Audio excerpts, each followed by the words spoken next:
Learn beyond the infinity. Future starts here.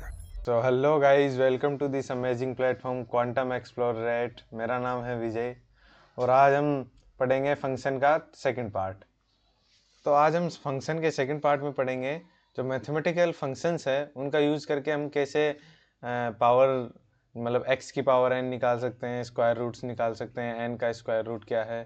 तो सबसे पहले हम जो मैथमेटिकल फंक्शंस की होती है लाइब्रेरी, वो ऐसे लिखते हैं कि इंक्लूड, फिर इसको कॉपी करके वहाँ VS कोड में लेके जाते हैं, इसके नीचे ये लो, ठीक है। ये होती है, ये लाइब्रेरी होती है मैथमेटिकल फंक्शंस की। अगर ये हम लिखेंगे फिर हम ऑपरेट करवाएंगे तो ये हमें उसकी पावर देगा। जैसे int x equals to POW, ठीक है। और सबसे पहले लिखना है हमें किसकी पावर, मतलब हमें 2 की पावर 8 निकालनी है। मतलब इसका मतलब होता है, मतलब 2 की पावर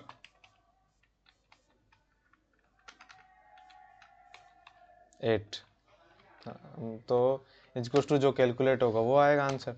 तो हमें इसे प्रिंट करवाते हैं x को। तो x की वैल्यू क्या आती है, हम कोड को रन करवाएंगे।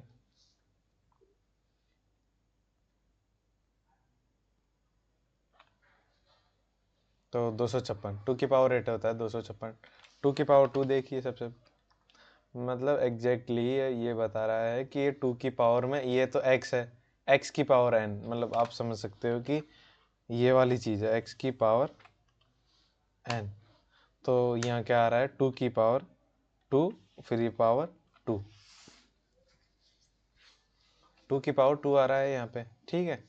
और जो ये मतलब पावर फंक्शन, ये आगे जब कम्पिटिटिव प्रोग्रामिंग में आप जाओगे तो ये बहुत काम आएगी। वैसे धीरे धीरे चीज़ें बढ़ती जाएगी। और मतलब पावर फंक्शन का एक सिंपल यूज है कि 2 की पावर, किसी भी चीज़ की पावर निकालने के लिए। और एक होता है स्क्वायर रूट, एक होता है स्क्वायर रूट n, मतलब जो कि किसी भी नंबर है जिसका स्क्वायर रूट है वो एग्जैक्टली मतलब इंटीजर के रूप में देगा, या फ्लोटिंग नंबर में निकालने हैं तो वो फ्लोटिंग नंबर में देगा।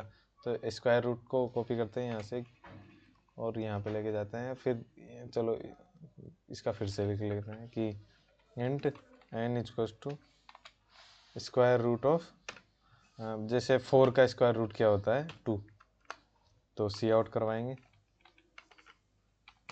n। तो यहाँ पे ये देखिए 2, और यहाँ पे 16 लिखेंगे, 16 को कॉपी करेंगे तो 16 मतलब 4 का स्क्वायर, बेसिकली इसका मतलब क्या हुआ, 16 की पावर 1/2, मतलब रूट ऑफ 16 क्या, वो क्या होती है, वो होता है 4, ठीक है। तो हमने ये बात की। और जैसे हमें मीन मतलब मैक्सिमम 2 वैल्यू है, हमें हमें कंपेयर करना है। तो हम कंपेयर कैसे करेंगे वैसे, जैसे हमने इंट ए इक्वल्स टू 3 लिया एंड बी इक्वल्स टू 4 लिया। देखिए, अगर हमें ए और बी में कंपेयर करना है कि वो कौन सी बड़ी है, तो इफ एल्स कंडीशन लिखनी पड़ेगी। हमें यह दिखाना है कि इनमें से बड़ा कौन सा है, जो बड़ा होगा वो दिखाना है। तो हम सबसे पहले इजीली इफ एल्स कंडीशन से कर सकते हैं इसे। फिर अगर ए बड़ा हुआ तो ये प्रिंट कर देगा A is greater than B, नहीं तो एल्स में लिखेंगे cout A is less than B, sorry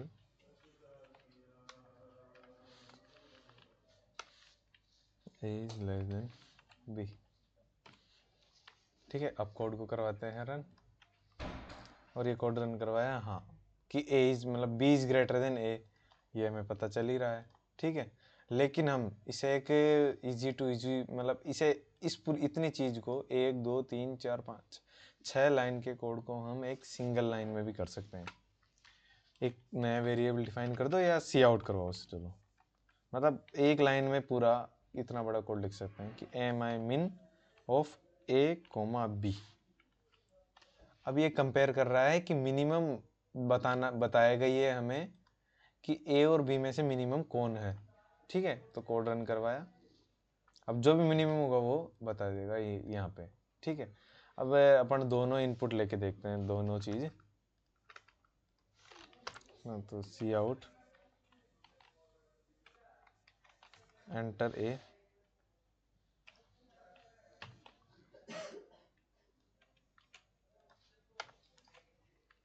enter B. अब सी इन करना है, सी इन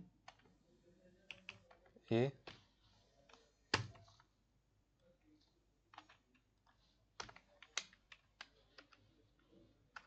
और ये बताएगा हमें। अब जैसे कोड रन करवाएंगे हम, टेकिंग इनपुट मतलब इनपुट लेके फिर करेंगे। अब एंटर ए की वैल्यू हमने दी 15, बी की वैल्यू दी 42, तो मिनिमम ऑफ दिस। ठीक है, ए और बी में जो मिनिमम होगा वो तो बताएगा। और एक और इसी का सेम नेम, मिनिमम क्या बताएगा, मिनिमम। और सी आउट करवाते हैं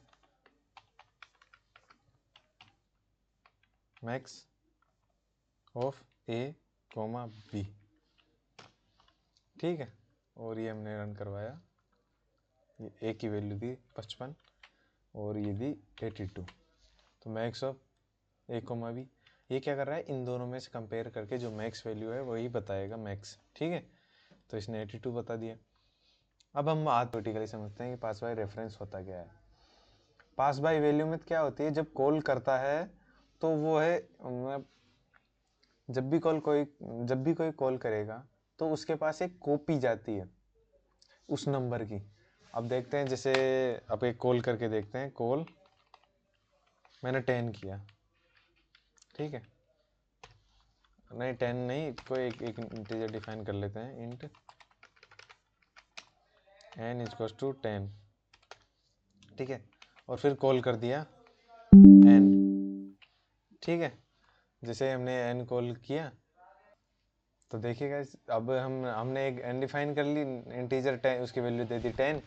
अब 10 वैल्यू देने के बाद में इसको हमने कर दिया कॉल, और ऊपर लेते हैं void कॉल और इंट n, मतलब n ही मान लिया, और हमने n की वैल्यू यहाँ दे दी 10 और यहाँ पे 90 दे देते हैं। ठीक है, अब जब हम यहाँ पे सी आउट करवाएंगे n की वैल्यू को, तो वो अलग कुछ और होगी, और यहाँ पे जब करवाएंगे, मतलब एक तरीके से देखा जाए तो यहाँ पे कुछ अलग वैल्यू यहाँ पे है ना, जो यहाँ सी आउट यहाँ करवा रहे हैं, क्योंकि जब हमने कॉल किया और वैल्यू चेंज हो गई यहाँ पे 90। ठीक है, तो ये यहाँ पे 90 हो जाना चाहिए n की वैल्यू, क्योंकि हमने 90 कर दी है। लेकिन जब हम कोड रन करवाएंगे तो जो पहले कॉल किया है, इसलिए पहले कॉल होगा, तो 1 मिनट है। तो सबसे पहले 90 क्यों आया, फिर 10 क्यों आया, ये भी मैं बताता हूँ। देखो, सबसे पहले होता है जब अगर किसी को अपने कॉल कर लिया ना, तो वो कॉल जब पूरा नहीं होगा ना, जब तक नीचे नहीं जाएगा मेन के अंदर। सबसे पहले कंपाइलर क्या करता है, मेन फंक्शन के अंदर आता है कि जो जो चीज़ है मेन में वो एग्जीक्यूट करवाता हूँ। अगर मेन में अगर कॉल है तो कॉल पे जाएंगे, पूरा कॉल को अब कॉल किया, अब इस कॉल को पूरा वर्ड जब एग्जीक्यूट नहीं हो जाएगा तब तक ये नीचे नहीं आएगा। तो यहाँ पे तो n की वैल्यू इसने 90 दे रखी है, तो 90 हो गया, और यहाँ पे ओरिजिनलिटी में तो 10 है, तो इसे बोलते हैं पास बाय वैल्यू। अब हम पढ़ेंगे पास बाय रेफरेंस। ठीक है, तो हमने यहाँ पे दे दिया। अब हम यहाँ पे कॉल करेंगे एड्रेस, जो ये एंड होता। तो गाइस, सबसे पहले हम करते हैं पास बाय रेफरेंस के थ्रू दो वैल्यूज़ को स्वैप, कि a की जगह b और b की जगह a। ठीक है, तो int a equals to 10, sorry for this.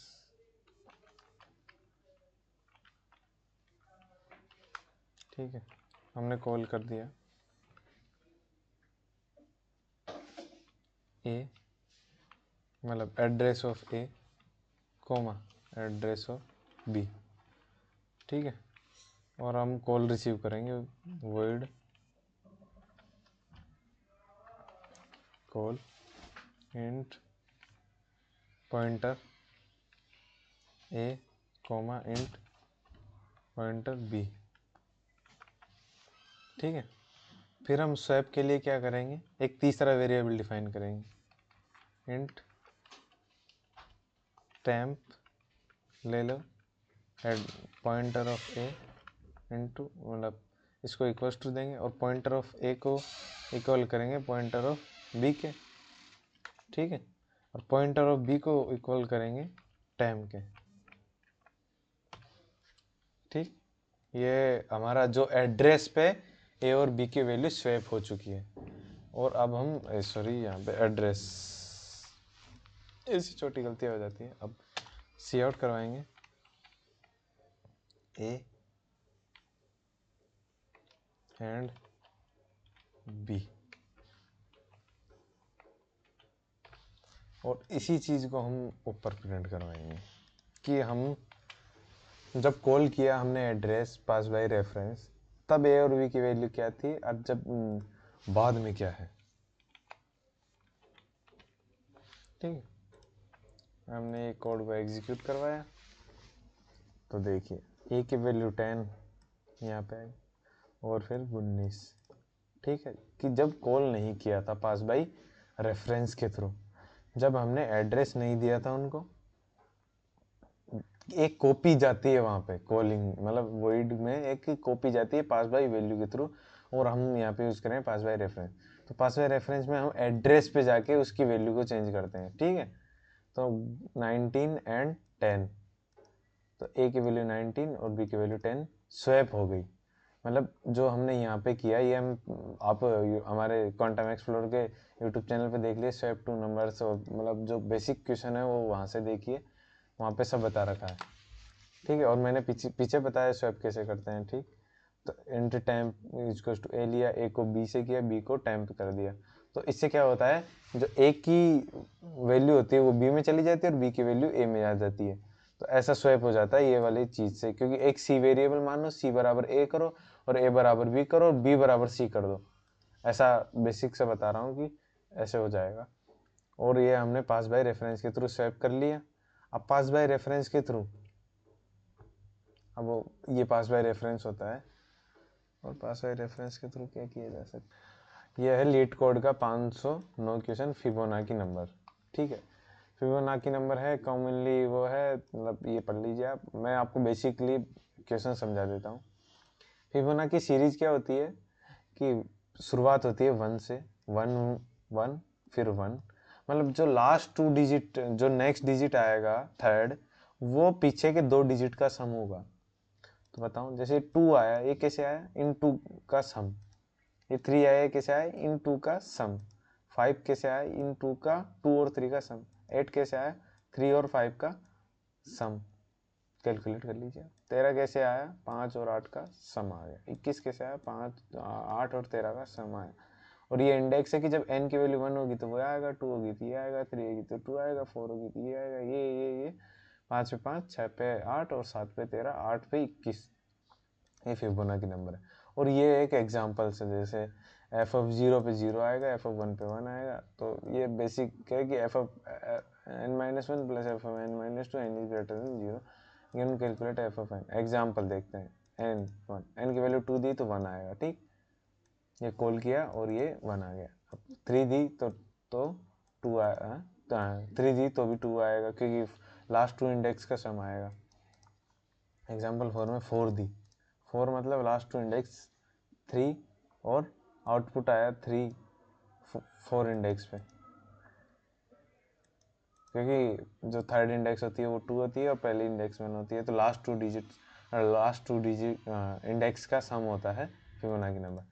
तो हम इसे करते हैं वीएस कोड में। तो इस पूरे कोड को उठाते हैं और ये सबसे पहले हम लेते हैं इंट एन, फिर सी आउट करवा देंगे, एंटर है नंबर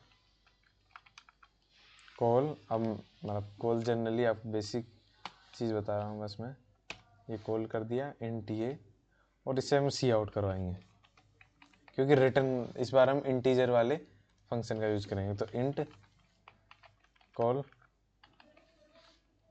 इंट एन, ठीक है।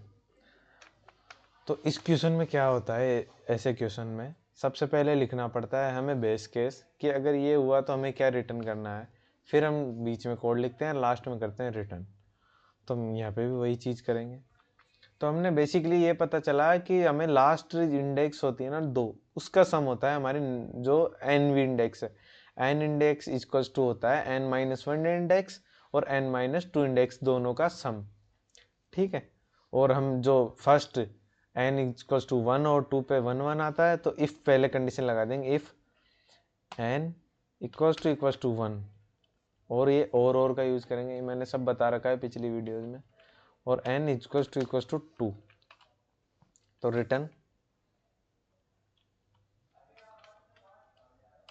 1, ठीक है। नहीं तो रिटर्न करना है, रिटर्न क्या करना है, कॉल ऑफ, वापस कॉल लगा देंगे हम ये रिकर्जन के द्वारा, n-1 plus call of n-2, ठीक। और हमने जो रिटर्न हुआ पूरा हो रहा क्या है, वैसे मैं भी बताता हूँ इस चीज़ को, लेकिन एक बार कोड को रन करवाते हैं। ये एंटर, अब 2 करवाया तो 1 आएगा। अब हम 8 को करवाएंगे तो 21 आना चाहिए, जो कि हम क्वेश्चन में पता ही है कि इंडेक्स 8 पे 21 वैल्यू रिटर्न करेगा। ओके।